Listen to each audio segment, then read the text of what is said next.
my own television show. I had 60 guys in that. I'd have Santino, and I'd come us from Brooklyn. He was 17, 18 years old. He was with WWE for years and years and years. There was Shad Gaspard, who was his partner. There was Armando Estrada, Santino, Serena, who teaches, and all these people would come in. Abraham Washington, he had a run there. All these guys that paid their own dime in the beginners class, they became WWE superstars, living the goddamn dream. But I've got 65, 66 guys that went through the doors that weren't paid, that weren't supposed to be. I mean, you knew Brock was going to. They don't count. It's the guys that walked through the door, the guys that made it as referees. Hell, Kenobi, what was his real what? Anyway, he was one of Triple H's right-hand man for at least 5 years or whatever. What a run, right? He wasn't a good referee or a real good wrestler. He got in there. I told you. I train girls, guys, wrestlers, ref, and stooges. I don't care. Get that goddamn check. Hang out in the business you goddamn fucking love. Jesus Christ. It's gonna end, yes. Nothing lasts for fucking ever. You know what I mean? But the guys that walk through the door, got on the fucking bus, come from different countries. Well, hell, Santino come in across the border from Canada. He couldn't work in the States unless he get a kayfabe cash job, right? He never had any money. And I tell them all, and they all come back, this is the best time of your life. Having no money, talking shit, playing wrestling, getting to hang out, learning the fucking business. And I said, you can have $10 million and die, but the best times of your life is going to be here at OVW learning. Hot guys, hot girls, trying it all, having the time of your life. Can't get any better than that. Do you have any stories about John Cena from those days? Well, let's just say John, he could get any woman in the world he wanted. He's over with me. Speaking of that, what was the best town for groupies? You've wrestled in a lot of territories. Well, years ago, any town that you had a territory, it'd be like in Memphis you come out, Louisville you come out, Tampa you come out, Orlando you come out, Portland you come out, Kansas City you come out, San Juan you come out. When you had the weekly towns, you come out after, there'd be 100 broads dressed to the fucking max, basically bidding on you. And this is when wrestling was wrestling. And we could go into how many X-rated tapes of all that. Wow, but the names have been changed to protect the guilty. And was I guilty of everything? Yes, I was. That's why I got hit, run over, karma. But would I do it again? Yes, but I'd change this thing? Hell no, fuck no. I love the wrestling business. What do you think about all these cell phones that have been supposedly hacked in recent years with these female wrestler naked pictures coming out and other, not just naked pictures, but in some cases like pages, some bizarre stuff? Well, as you know, I'm not Mr. Technology. Anything I do on the phone, I don't even know how to tag nobody. Yeah. I got his stuff on Facebook, but I don't know the password, user word, none of that stuff. I know how to put a little bit stuff up. On Twitter, I'd never tag nobody. You know what I mean? Anything I do is an accident. I usually have to ask a 5-year-old, how do I do this? So I wouldn't last in today's thing. But as far as the hacking stuff, I have no idea. Hell, it's like my mom. She had a computer. She had a big old the big old flat screen TV and all that shit. And she couldn't turn it on, didn't know how to. That's like me. I've never been on a computer in my life. Yeah. What the hell? Well, what did you love the most about being a heel? Now this is any heel. The baby faces get the food made for them. The mothers would throw their daughters at them. They would get treated like fucking kings. The heels would get their tires slit.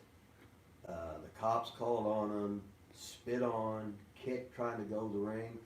And the baby faces made the gimmick money. But there was nothing in the world like being a heel. And the fucking boos were better than the cheers. And being a babyface is the most boring motherfucking thing in the world. And when you're a heel and you can control that audience, man, what a high that is. It don't get any better than that. What led to OVW no longer being a development territory for Well, WWE? they used to have a developmental. They had one in Memphis. They had one in Cincinnati. They had one in Atlanta. Blah blah blah. But we were the guinea pig for later. And what happened was, what Danny and Cornette, they said Johnny Ace didn't want to come to Louisville, boring Louisville, right? He wanted to come. He lived in Tampa or whatever, so he wanted to move the thing to Tampa first, so he could go out the door and he could be there, right? Because he hated coming to Louisville and stuff like that. But and everything in life's location, location, location, isn't it? Yeah. So that's what we think. That's what we think it was, but nobody really knows. You know. And how did you like when Impact Wrestling? I think it was. I don't know. It's changed names so many times, but I think it was still TNA at that time was a development territory. What was different when it was TNA compared to WWE? Well, TNA, I thought I had Spudsy there. A lot of their guys was there down. The girls was there, and I would be teaching them. But they're supposed to send so much money to train, they wouldn't do it. Hell, they might be 6 weeks behind or something. So I wouldn't get paid for teaching their guy. You know what I mean?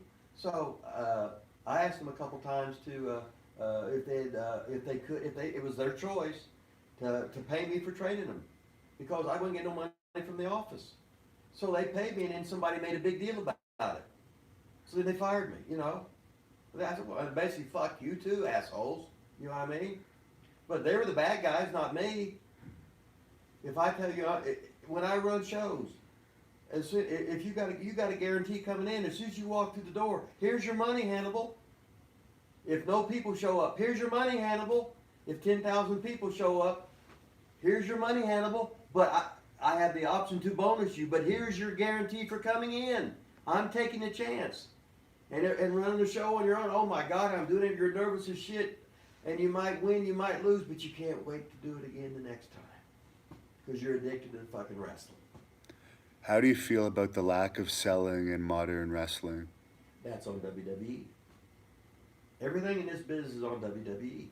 They're the leaders of the industry. If I'm a young man trying to break in, I'm going to copy my heroes. Right now, I'm going to be LeBron James. Who are the top quarterbacks, the running back? For me, I want to be Jimmy Brown, Mickey Mantle, Roger Maris. I want to be Dr. J or whatever. And whatever, I want to be Gordie Howe, depending what sport it is. Now, in pro wrestling, I want to be Dick the Bruiser. I want to be Vern Gagne. I want to be Bruno Sammartino. These are the stars. So if they're seeing this, your heroes, you're emulating your heroes. Is what. So I can't get mad at them. They've never seen selling. They don't know what it is. I just know that if you get on YouTube, you can feel the electricity of the match, and it's night and day. There ain't no beach balls going around. There ain't nobody screaming, "This is awesome." You're like this, going, "Oh my God, I hope that baby. Oh my God, he's hurt. Oh my God, I hope he wins. Holy shit. Oh my God." Now, oh, it's a rib. Oh, we got to get your 10 shits. You got to get your dive in. Oh, we got to get 10 falls finished. We got to get 10, and everyone's got to be a 2 9/10 count. Fuck you. Jesus Christ. And we destroyed our business. They destroyed it. Everybody follows the leader. If they got on TV and started doing things old school, you'd take 2 steps back, and then people would start liking it more. They would turn it back on more. But if you're catering to kids, like I guess they are, hell, it's got to be a cartoon. They don't care about the house show business, do they? They make more money with these great, hey, these guys are the world's greatest guys for making money. Hell yeah. who was the biggest drinker out of all the wrestlers you encountered? Oh my God. When I was with Nick Goulas, I got to carry Andre around in a van, the Shell van with the mat, and he'd just get all that beer. But when I broke in, everybody was about to drink. I didn't drink. Everybody smoked dope. I didn't do dope.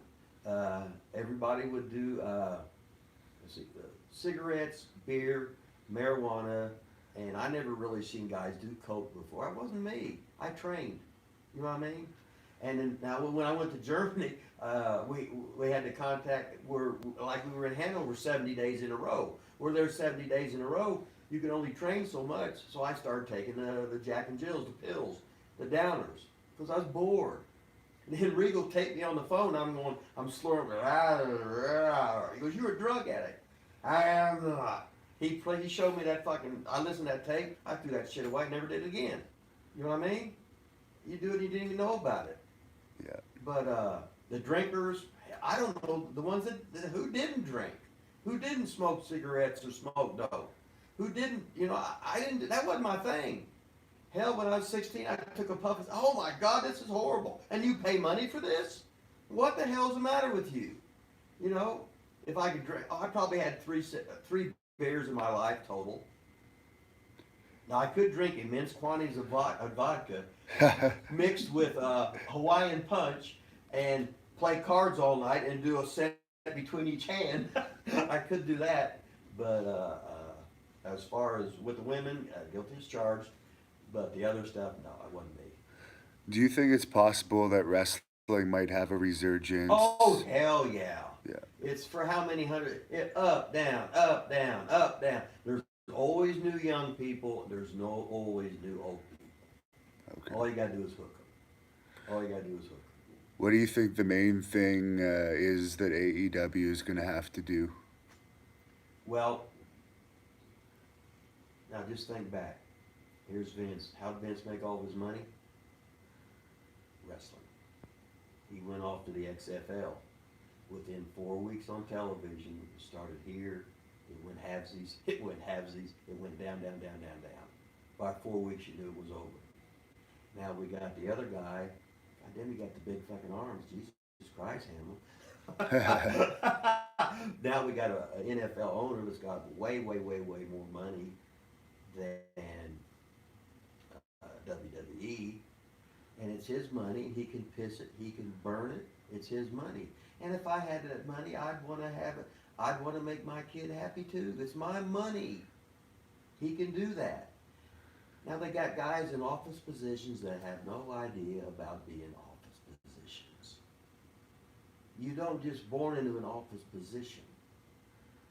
You know what I mean? You evolve into that after working so many styles, being under. They're going to do stuff, and today's wrestling fan, they'll turn on them just like they do everything.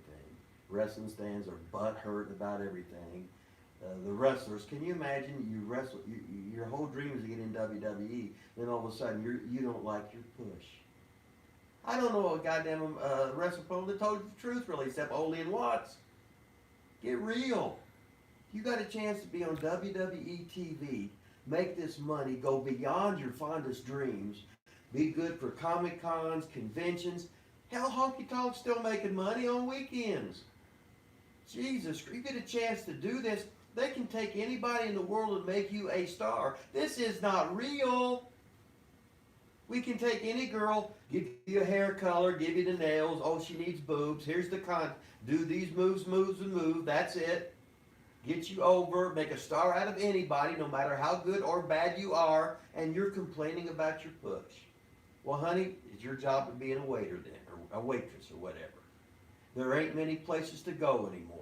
Be happy you got that goddamn job. Milk it. Stay there. Save all your money. And be a fucking star for fucking ever. And you're a mark if you're worried about a goddamn belt. Get fucking real. With Randy Savage, he says, "You want the champion?" I said, "Oh, you're the best." He says, "No, my daddy owns it." Get real.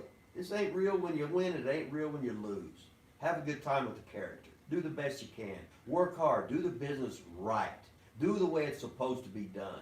Don't think of yourself. Do what the office asks you to do, and you'll have a long career, and you'll be happy. Don't worry about the politics. You can't change it anyway. That's the same in every job. Don't worry about it. Do the best you can, and try and smile and laugh. Because when you're on your gut, a good time I had in fucking wrestling. Boy, I fucked that up with a stupid attitude. And that's the way it is. Who was your toughest opponent? That's the question of some guy said, "Who's the strongest guy you ever worked in a ring?" I said, "I don't know, they're all fucking phony." He didn't put no pressure on me to test the strength. When I was getting slammed, I was press slamming myself. Get real, you fucking mark. You know. Well, who was my toughest mind? Who's the hardest guy to work with, you mean? Or what do you mean? It's a fan question, but okay. let's say who's the hardest guy to work with in that way. Oh my God.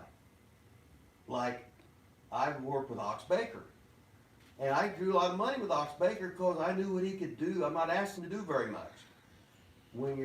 I got to play to your strengths. I make you look as good as you can. I got to highlight you, and you got to hate me, and I got to make you love that goddamn baby face. I'm not going to make him look stupid.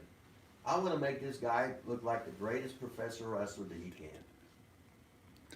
And I don't watch WWE, so I don't know what this fan is talking about, but they're asking you what you think about the race card being played in WWE storylines in recent years. Well, the race card is how you made money in wrestling. Just think, the race thing or whatever, you can't do anything you do. It was like the American against the evil German from World War II, the evil Russian. When the Iraq thing or whatever, blah, blah, blah. It was Cowboy versus Indi, good guy against bad guy. The race thing, they would tar and feather guys years ago. They would be racial slurs, and all the fans would be yelling that shit all the time. Race has always been in it. Hey, quit kidding yourself. People are they're worse and worse now than they ever are. They just don't let it be seen. Get real.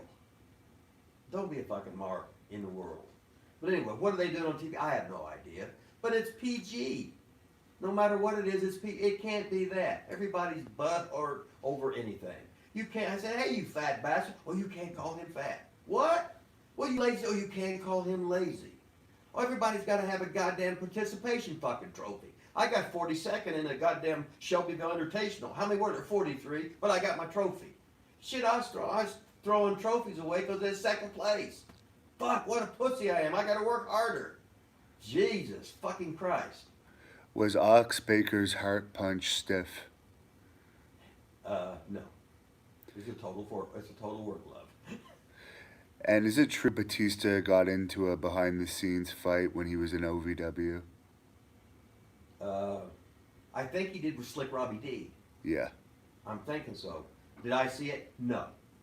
Slick Robbie D had the vertical jump record at Fresno State. Slick Robbie D was a tough motherfucker. Slick Robbie D was a great amateur wrestler. Slick Robbie D was one of the coolest motherfuckers you'd ever want to fucking meet. And talking about the race thing, Slick Robbie D went out to fucking, I think it was in California.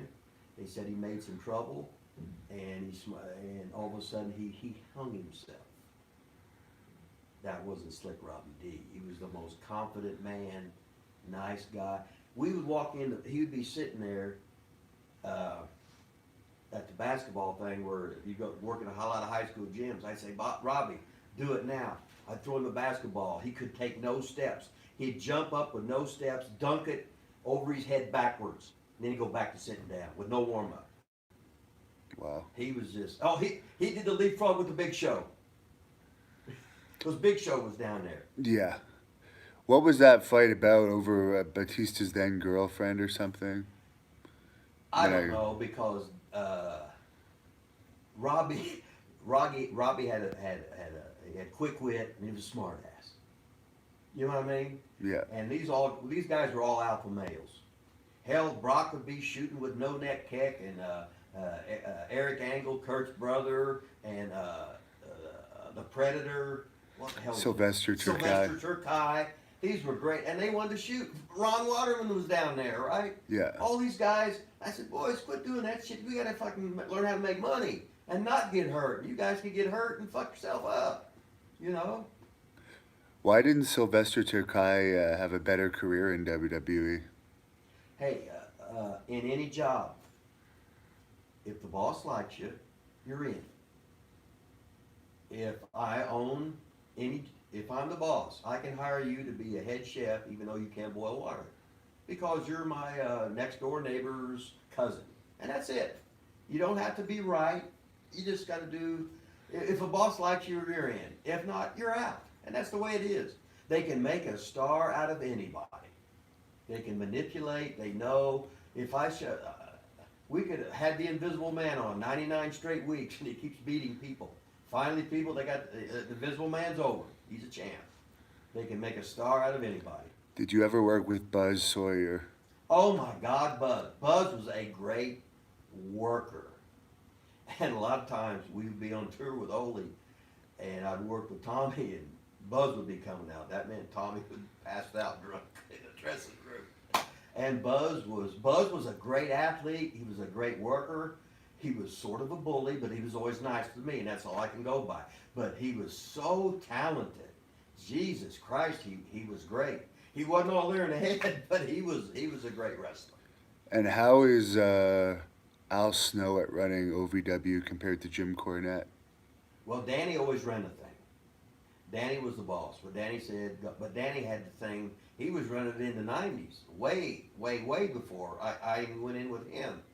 Al's trying different things. He's got a combine coming up. He's doing some stuff with Impact. We had actually had an Impact pay-per-view over there. We ran some boxing shows there. They used to have MMA stuff in there. He's doing a lot of extra stuff, throwing some stuff against the wall. He's going to find out that some stuff works and some stuff doesn't, but he's not scared. He's not scared to try new things, put it that way. And he's got the new thing where he's got OVW, the only wrestling school. It's an accredited school now, where you can actually get school loans to go there. I think it starts up, in May or something. But you're not going to have any real business until after you graduate from high school, because you got to be 18 years old and stuff to get in there, which means you're going to graduate from high school probably. And then you can get a loan to go to wrestling school now. Do you have any funny stories about Al Snow? He's a popular subject on this channel. Well, everybody's got stories about